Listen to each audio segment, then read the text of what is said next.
Imagina que eres un piloto de combate experimentado y te llaman a la oficina del comandante para recibir una nueva misión. Esperas órdenes rutinarias, pero en lugar de eso, te dicen que debes aterrizar un avión de transporte gigante con 40 metros de envergadura en la cubierta de un portaaviones que mide apenas 310 metros de largo. Tu primera reacción es incredulidad absoluta, porque estás convencido de que alguien te está gastando una broma pesada. Así fue exactamente como se sintió el teniente James Flatley III cuando recibió la orden más descabellada de su carrera militar en el otoño de 1963. Los ingenieros del Centro Naval de Pruebas Aéreas compartían su estupefacción, porque las matemáticas simplemente no cuadraban.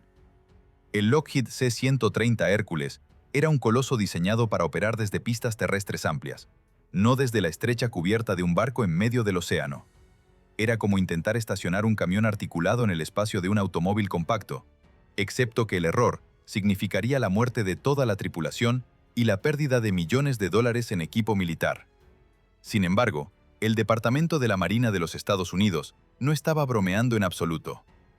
Durante los primeros años de la década de los 60, las flotas de portaaviones estadounidenses estaban siendo desplegadas hacia ubicaciones cada vez más remotas. La Guerra Fría estaba en su momento más intenso, y la presencia naval necesitaba mantenerse constante en múltiples océanos simultáneamente. El problema crítico era la logística de reabastecimiento de estos gigantescos portaaviones que operaban durante meses sin tocar puerto. El sistema existente dependía del Grumman C-1 Trader, un pequeño avión bimotor configurado para operaciones desde portaaviones. Este avión tenía un rango operativo de apenas 480 kilómetros, y su capacidad de carga era de solo 3.856 kilogramos. Si un portaaviones necesitaba una pieza crítica, que pesara más de lo que el trader podía transportar, el barco completo debía abandonar su posición estratégica y regresar a puerto, comprometiendo toda la misión. Esta situación era completamente inaceptable. El jefe de operaciones navales se obsesionó con encontrar una solución a este problema que amenazaba la efectividad de la flota. Necesitaba un avión de transporte mucho más grande, con mayor alcance y capacidad de carga superior, pero que aún pudiera aterrizar en un portaaviones. Fue entonces cuando alguien propuso una idea tan audaz que rayaba en la locura: el C-130 Hércules. El Hércules era un gigante comparado con cualquier cosa que hubiera tocado la cubierta de un portaaviones antes. Si lograban hacerlo aterrizar y despegar, resolverían todos los problemas de suministro de un solo golpe. El Lockheed C-130 Hércules tenía una historia fascinante que comenzaba casi una década antes. El Comando Aéreo Táctico de la Fuerza Aérea había enviado requisitos específicos a Lockheed para crear un avión de transporte de combate equipado con motores turbohélice. El prototipo realizó su primer vuelo en agosto de 1954, demostrando capacidades excepcionales. Para enero de 1960, la Marina adquirió sus primeros 4 Hércules equipados con esquís para misiones en la Antártida, donde el avión demostró su capacidad para operar en condiciones extremas. Estos aviones podían aterrizar en campos de hielo, donde ningún otro transporte militar podría intentarlo. Poco después, el Cuerpo de Marines adquirió 46 unidades adicionales que servirían como transporte pesado y cisterna aérea. La versión KC-130F podía transportar 13.630 litros de combustible y repostar 2 aviones simultáneamente mediante contenedores extraíbles bajo las alas. Esta capacidad transformó la proyección de poder aéreo marino. El KC-130F entró en servicio en el Pacífico el 1 de febrero de 1962, y varios fueron asignados al Escuadrón 152 de Transporte y Reabastecimiento Aéreo de Marines. Un año después, el escuadrón fue desplegado a Vietnam para apoyar cazas F-4 Phantom y aviones de ataque A-4 Skyhawk. Los Hércules demostraron ser invaluables, volando misiones de reabastecimiento día y noche, bajo condiciones terribles y ocasionalmente bajo fuego enemigo. Los pilotos de combate adoraban ver aparecer al Hércules cuando sus tanques estaban peligrosamente bajo sobre territorio enemigo. Sin embargo, todas estas operaciones se realizaban desde bases terrestres. Nadie había considerado seriamente operarlo desde el agua, hasta que la crisis logística de los portaaviones forzó a las Fuerzas Armadas a pensar en lo imposible. La pregunta que obsesionaba al alto mando naval era simple pero profunda. ¿Podría el Hércules ser desplegado desde portaaviones para facilitar misiones de largo alcance? Si la respuesta era afirmativa, revolucionaría completamente la forma en que la Marina operaba sus flotas. Un solo Hércules podría transportar más carga que varios traders en múltiples viajes, ahorrando tiempo, combustible y recursos. Un portaaviones equipado con Hércules podría permanecer en estación durante meses sin regresar a puerto, recibiendo todo mediante vuelos regulares desde tierra. Esto multiplicaría exponencialmente la efectividad estratégica de cada portaaviones. Pero primero, alguien tenía que demostrar que semejante operación era físicamente posible, y esa responsabilidad recayó sobre un pequeño grupo de pilotos e ingenieros que estaban a punto de escribir su nombre en los libros de historia de una manera que ninguno había anticipado. El USS Forrestal era un monstruo de acero que cambiaría para siempre la guerra naval moderna. Comisionado en 1955, este superportaaviones llevaba el nombre del primer secretario de Defensa de los Estados Unidos, James Forrestal, un hombre cuya visión estratégica había ayudado a dar forma a la Marina de posguerra. El barco fue el primero de su clase y el primer superportaaviones estadounidense, una categoría completamente nueva de buque de guerra que representaba un salto cuántico en capacidad de proyección de poder. A diferencia de los portaaviones nucleares que vendrían después, el USS Forrestal utilizaba propulsión convencional, pero eso no disminuía en absoluto su impresionante presencia. Durante su construcción en los astilleros de Newport News, el diseño del barco sufrió varias modificaciones significativas que reflejaban la rápida evolución de la tecnología naval de la época. Los ingenieros originalmente habían planeado equipar el barco con un puente telescópico innovador, pero finalmente optaron por una estructura de isla tradicional que resultó ser más práctica y confiable.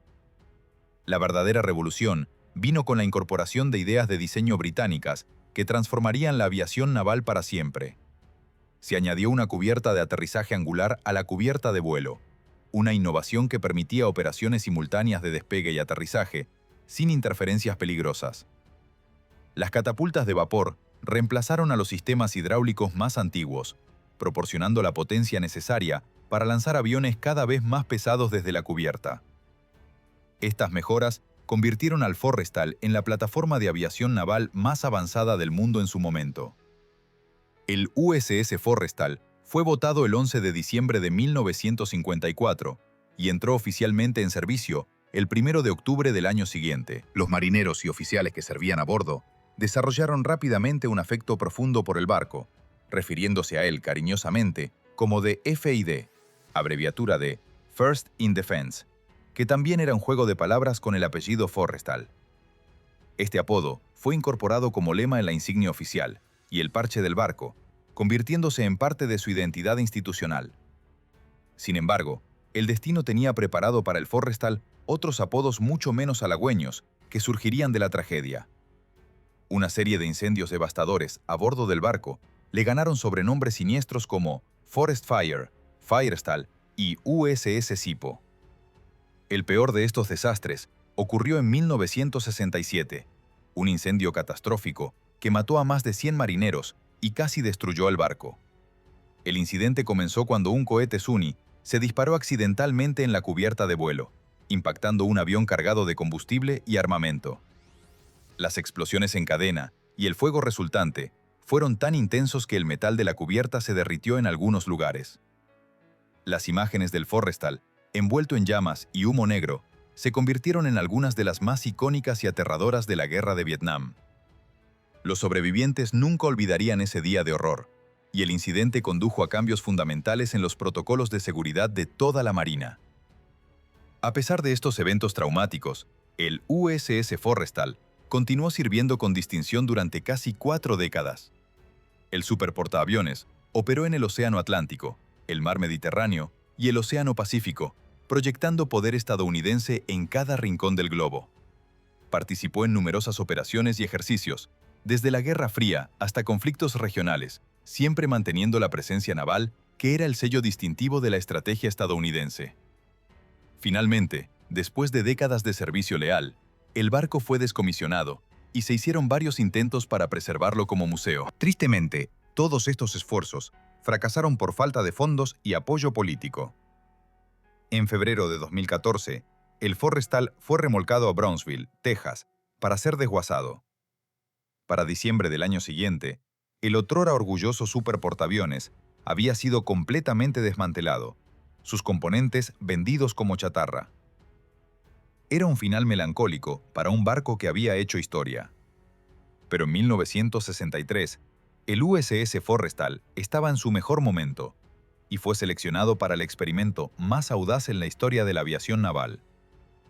El concepto se llamaba Supercarrier On-Board Delivery, y la teoría era simple pero revolucionaria. Los portaaviones debían poder ser reabastecidos con combustible y herramientas urgentemente necesarias sin tener que regresar a puerto. El Grumman C-1 Trader había estado realizando esta función, pero sus limitaciones severas significaban que el concepto nunca alcanzaba su potencial completo. Si el C-130 Hércules podía operar desde portaaviones, cambiaría todo el paradigma de las operaciones de flota. La Marina ensambló una tripulación para llevar a cabo la operación Supercarrier On-Board Delivery, que era tan improbable como la misión misma. El equipo estaba formado por el teniente James Flatley III como piloto principal, el teniente comandante W. W. Stovall como copiloto, el ingeniero de vuelo E. F. Brennan y el piloto de pruebas de Lockheed, Ted Limer Jr. Lo más sorprendente de esta selección era que Flatley y Stovall eran pilotos de caza, no de transporte. Estos hombres habían pasado sus carreras volando máquinas ágiles y rápidas, diseñadas para el combate aéreo, no gigantescos transportes de 4 motores. La razón de esta elección inusual era simple y un poco embarazosa. La Marina no pudo encontrar una tripulación de C-130 dispuesta a intentar aterrizar en un portaaviones. El teniente James Flatley III recordaría más tarde en el libro del comandante Robert Powell que la situación era casi cómica en su absurdidad. Según sus propias palabras, no pudieron encontrar una tripulación de C-130 interesada en ir al barco. Así que el Centro Naval de Pruebas Aéreas señaló a 2 pilotos de caza que ni siquiera podían deletrear la palabra hélice correctamente, y les dieron las llaves de un KC-130 de los marines. Esta confesión revelaba tanto el humor negro de los pilotos militares como la desesperación de la situación. Estaban pidiendo a hombres sin experiencia significativa en aviones de transporte que realizaran la operación más difícil jamás intentada con este tipo de aeronave.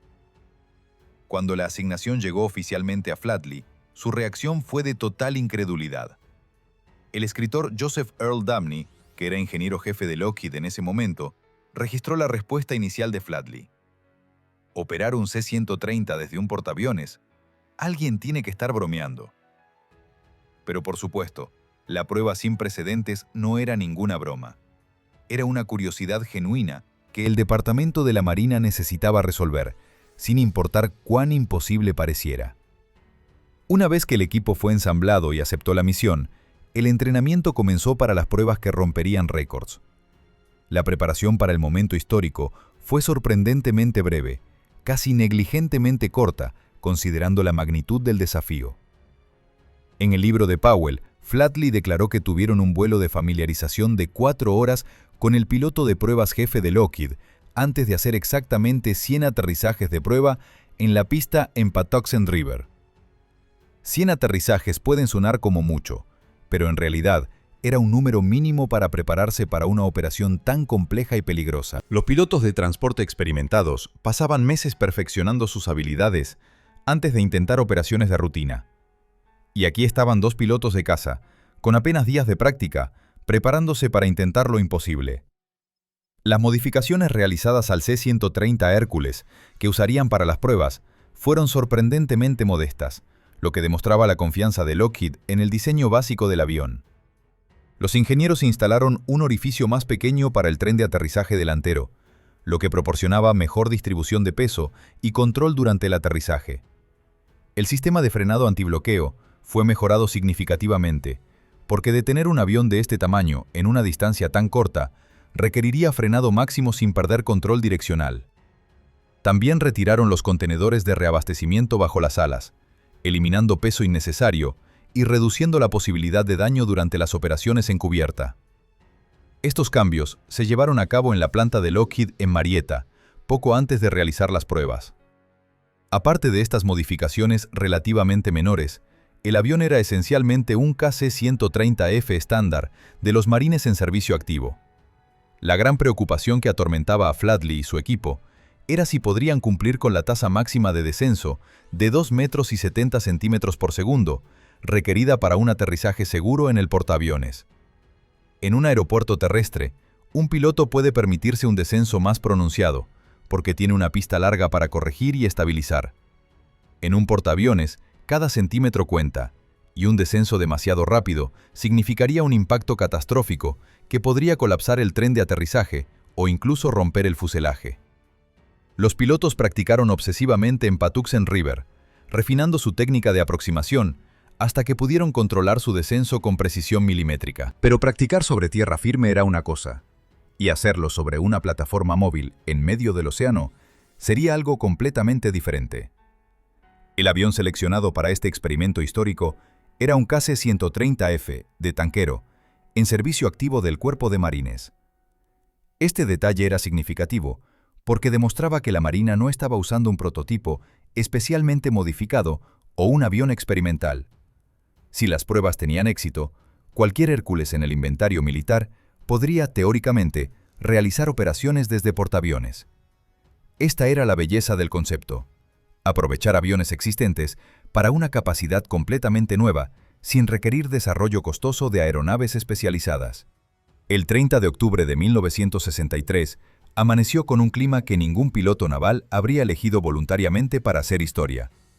Frente a la costa de Jacksonville, en Florida, el océano estaba furioso, y el viento soplaba con una ferocidad que haría dudar hasta al marino más experimentado. Las condiciones meteorológicas eran brutales.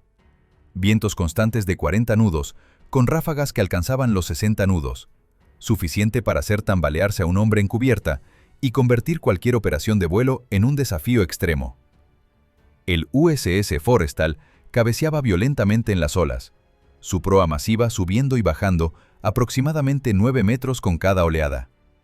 Un testigo en el puente del capitán describió más tarde cómo observaba a un marinero en la proa del barco, mientras esa proa subía y bajaba 9 metros completos, como si el océano estuviera tratando de lanzar el barco al cielo antes de estrellarlo de vuelta contra el agua.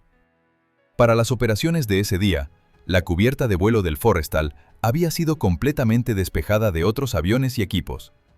Los cables de detención que normalmente atrapaban a los aviones durante el aterrizaje habían sido retirados porque el Hércules no tenía gancho de cola para engancharse a ellos. Esto significaba que Flatley y su equipo tendrían que detener 40 toneladas de avión usando únicamente los frenos y el empuje inverso de las hélices, sin ninguna ayuda externa. La situación era tan peligrosa que se habían hecho planes de contingencia para usar una grúa y arrojar el avión por la borda si resultaba incapaz de despegar nuevamente. Nadie sabía realmente qué esperar, y el fracaso podría significar no solo la pérdida del avión, sino también la muerte de la tripulación. El Hércules tuvo que aproximarse al USS Forrestal un total de 42 veces ese día para realizar 19 aterrizajes de toque y despegue. Cada aproximación era una danza mortal con la física y el destino. El avión descendía hacia la cubierta mientras el barco se movía violentamente debajo, subiendo y bajando, balanceándose de lado a lado. El momento del contacto tenía que ser perfecto, coordinado con el movimiento del barco para que la cubierta estuviera relativamente nivelada cuando las ruedas tocaran. Un error de un segundo podría significar aterrizar cuando la cubierta estaba inclinada peligrosamente, o peor aún, tocar cuando la proa estaba cayendo, lo que multiplicaría exponencialmente la fuerza del impacto. Los comandantes del barco aumentaron la velocidad del Forrestal a 10 nudos para luchar contra la dirección del viento y reducir el movimiento de guiñada que hacía al barco girar de lado a lado. Cuando el Hércules finalmente completó su primer aterrizaje completo ese día, con 40 a 50 nudos de viento golpeando directamente la nariz del avión, se detuvo justo frente al puente del capitán. El avión se quedó allí por un momento, y entonces todos en el puente pudieron ver claramente un letrero grande que había sido pintado en el costado del fuselaje. El mensaje era una broma perfecta que rompió toda la tensión. Look ma, no hook, que significa mira mamá, sin gancho. Era una referencia humorística al hecho de que el Hércules había logrado aterrizar sin el gancho de cola que todos los aviones de portaaviones normalmente necesitaban. La cubierta estalló en vítores y risas. Los marineros y oficiales que habían estado conteniendo la respiración durante horas finalmente podían exhalar. Lo imposible acababa de volverse posible ante sus propios ojos incrédulos. Pero estas pruebas iniciales en Florida eran solo el comienzo. El verdadero desafío vendría en las pruebas del 8 de noviembre, que se llevarían a cabo en condiciones aún más extremas en el Océano Atlántico Norte, aproximadamente 500 millas náuticas o 930 kilómetros frente a la costa de Boston. Estas aguas eran notoriamente traicioneras en noviembre, con mares moderadamente agitados, siendo el mejor escenario posible. La Marina quería datos de pruebas en condiciones operacionales realistas, y eso significaba probar el Hércules en el tipo de clima que realmente encontrarían durante misiones de reabastecimiento de emergencia. El 8 de noviembre sería el día en que todos los récords se romperían. Flatley y su equipo habían refinado su técnica basándose en las lecciones de las pruebas de Florida, y ahora estaban listos para empujar los límites absolutos de lo que el Hércules podía hacer. La técnica que habían desarrollado era tan poco convencional como efectiva. Flatley ponía las hélices en paso inverso mientras todavía estaba a 3 a 5 metros de altura en el aire, esencialmente frenando el avión antes de que las ruedas tocaran la cubierta. En el momento del contacto, las hélices se colocaban en reversa total y los frenos se aplicaban al máximo. Esta combinación de empuje inverso y frenado permitió al Hércules detenerse en solo 82 metros. Para poner esto en perspectiva, era menos de un tercio de la longitud total de la cubierta de vuelo disponible. Las pruebas del 8 de noviembre comenzaron con el Hércules pesando 38.500 kilogramos, un peso operacional conservador que daba el máximo margen de seguridad. Pero el objetivo del experimento no era solo demostrar que el aterrizaje era posible en condiciones ideales, sino determinar los límites operacionales reales del concepto. La Marina necesitaba saber cuánta carga útil podría transportar el Hércules en una misión real de reabastecimiento de portaaviones. Cada prueba subsiguiente incrementaba el peso del avión mediante la adición de lastre que simulaba carga de combustible, repuestos y suministros. El peso fue aumentado gradualmente hasta alcanzar 55.000 kilogramos, cerca del peso máximo de despegue del avión. Con este peso máximo, el Hércules necesitó 227 metros para despegar y 140 metros para aterrizar. Lo más espectacular de todo el experimento vino al final de las pruebas, cuando Flatley demostró algo que nadie creía posible. El Hércules despegó desde exactamente el mismo punto donde había aterrizado momentos antes, sin rodar hacia atrás para tomar carrera. El avión simplemente aplicó potencia máxima, las hélices rugieron y la bestia de 4 motores se elevó de la cubierta. En ese momento crítico del despegue, la punta del ala del Hércules estaba a solo 4,5 metros de la superestructura de la isla del barco. Cualquier ráfaga de viento lateral, cualquier error de cálculo del piloto, cualquier variación en la potencia del motor, habría significado que el ala chocara contra la torre de control, con consecuencias catastróficas. El margen de error era literalmente inexistente. Era como enhebrar una aguja mientras se montaba un toro mecánico, excepto que las apuestas eran vidas humanas y millones de dólares en equipamiento militar. Cuando las pruebas finalmente concluyeron, los números hablaban por sí mismos. El equipo había completado un total de 21 aterrizajes completos y 29 aterrizajes de toque y despegue durante 4 salidas separadas al mar. Habían demostrado sin ninguna duda que el C-130 Hércules podía operar desde un portaaviones clase Forrestal. El récord estaba establecido. El avión más grande y pesado en aterrizar exitosamente en un portaaviones. Un récord que permanece sin romper hasta el día de hoy, más de 6 décadas después. Ningún otro avión ha intentado siquiera igualar esta hazaña, porque las lecciones aprendidas de estas pruebas revelaron una verdad incómoda. A pesar del éxito técnico rotundo del experimento, la Marina llegó a una conclusión pragmática. Mientras que era físicamente posible operar el Hércules desde portaaviones, hacerlo sería impráctico e inviable para operaciones regulares. El margen de error era simplemente demasiado estrecho para justificar el riesgo en condiciones operacionales normales. Un piloto experimentado como Flatley podía hacerlo bajo condiciones controladas de prueba, pero pedirle a tripulaciones promedio que realizaran estas operaciones rutinariamente en todo tipo de clima y condiciones de mar, sería invitar al desastre. Además, el Hércules enfrentaba problemas logísticos insuperables a bordo del portaaviones. El avión era demasiado grande para caber en los elevadores que movían aeronaves entre la cubierta de vuelo y los hangares inferiores, lo que significaba que tendría que permanecer permanentemente en cubierta, expuesto a los elementos y ocupando un espacio precioso que se necesitaba para operaciones de combate. No podía ser guardado, mantenido adecuadamente o protegido de tormentas. Para 1966, el programa del C-2 Greyhound estaba operacional, abordando la mayoría de las preocupaciones que estas pruebas buscaban resolver. El Greyhound era un avión de transporte diseñado específicamente para operaciones de portaaviones desde el principio, con la capacidad de carga y alcance necesarios, pero en un paquete que podía ser manejado de manera segura y eficiente en el entorno de un portaaviones. Por sus acciones revolucionarias que rompieron récords, el teniente James Flatley III fue condecorado con la Cruz de Vuelo Distinguido, uno de los honores más altos que un aviador militar puede recibir. Este reconocimiento era completamente merecido para un hombre que había arriesgado su vida para empujar los límites de lo posible en aviación naval. El Hércules específico que utilizaron para estas pruebas históricas no se retiró después de su momento de gloria. Por el contrario, el avión fue desplegado a Vietnam, donde sirvió en misiones de combate de reabastecimiento y transporte, apoyando a las fuerzas estadounidenses durante los años más intensos de la guerra.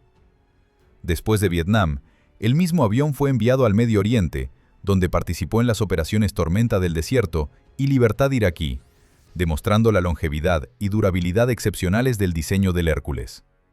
Finalmente, después de 4 décadas de servicio activo continuo en algunos de los entornos más hostiles del mundo, el avión fue retirado en 2003 y enviado al Museo Nacional de Aviación Naval en Pensacola, Florida, donde los visitantes pueden verlo y tocar la misma máquina que hizo historia sobre el Atlántico Norte en aquel noviembre de 1963.